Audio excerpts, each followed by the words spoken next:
આજ રોજ છલાલાની પવિત્ર ભૂમિ પર ગાયત્રી મંદિરની મુલાકાત લેતા શિક્ષણ મંત્રી કુબેર ડિંડોર. શિક્ષણ મંત્રી ડિંડોર સાહેબનું સ્વાગત સન્માન ગાયત્રી ધામના વડા પૂજ્ય રતિદાદા દ્વારા કરવામાં આવ્યું. ઢોલ નગારા સાથે ફૂલહારથી વિદ્યાલયની બાળાઓ દ્વારા શાહી સ્વાગત કરવામાં આવ્યું. ડિંડોર સાહેબે પ્રવચનમાં શિક્ષણ અંગે વિદ્યાર્થીઓને માર્ગદર્શન આપ્યું હતું અને ભારત ભૂષણ મહેશભાઈ મહેતા ગાયત્રી સંસ્કાર વિદ્યાલયમાં ચાલતી પ્રવૃત્તિ વિશે માહિતી આપી. વિદ્યાલય તેમજ હરિભા મહિલા કોલેજની મુલાકાત કરવી હતી. અંતમાં ગાયત્રી ધામમાં મહાઆરતીનો લાભ લઈ ડિંડોર સાહેબે ધન્યતાઓ અનુભવી હતી.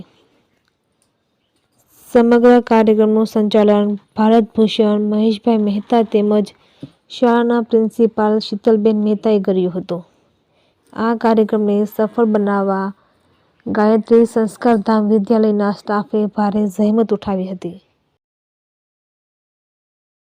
ગાયત્રી પરિવાર ટ્રસ્ટની મુલાકાતે આપણા સૌના આદરણીય એવા ડિંડોર સાહેબ માનનીય રાજ્યમંત્રી શ્રી પધાર્યા છે, તો આપણે એમની વિશેષ મુલાકાત લેશું. સાહેબ શ્રી સૌને મારા નમસ્કાર. આજે મારા માટે સૌભાગ્યનો દિવસ છે. મારા અમરેલી જિલ્લાના એક કલા ઉત્સવ રાજ્યકક્ષાનો કાર્યક્રમ અમરેલી મુકામે હતો, એના નિમિત્તે મારે આવવાનું થયું. હું ગાયત્રી પરિવાર સાથે જોડાયેલો છું અને મારા પરિવારજનોને મળવા માટે આજે ચલાલા યુગશક્તિ ગાયત્રી નિર્માણના મારા ભવનની મુલાકાત લીધી.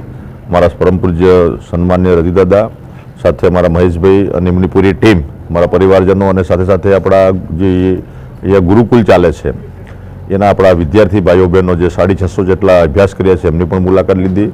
અને સાચા અર્થમાં ગુરુદેવે જે સંદેશો આપેલો છે યુગ નિર્માણનો, વ્યક્તિ નિર્માણનો, પરિવાર નિર્માણનો, સમાજ નિર્માણનો, એ સાચા અર્થમાં અહીંયા કામ થઈ રહ્યું છે અને મને કહેતા એ બાબતનો આનંદ છે. સાથે સાથે અહીંયા શ્રી કૃષ્ણ ગૌશાળા ચલાલા, એ ગૌશાળાની પણ મુલાકાત લીધી. અહીંયા આપણા સન્માનીય આચાર્ય દ્રેવતજી જે ગૌશાળા અને ગાયોના છાણ મૂત્રથી જે પ્રાકૃતિક ખેતી અને કુદરતી ખેતીનું જે સંદેશ આપે છે, એ સાચા અર્થમાં અહીંયા એનું પાલન થઈ રહ્યું છે. અને અમારી ગીર ગાયો જે અહીંયા છે એની પણ મુલાકાત લીધી.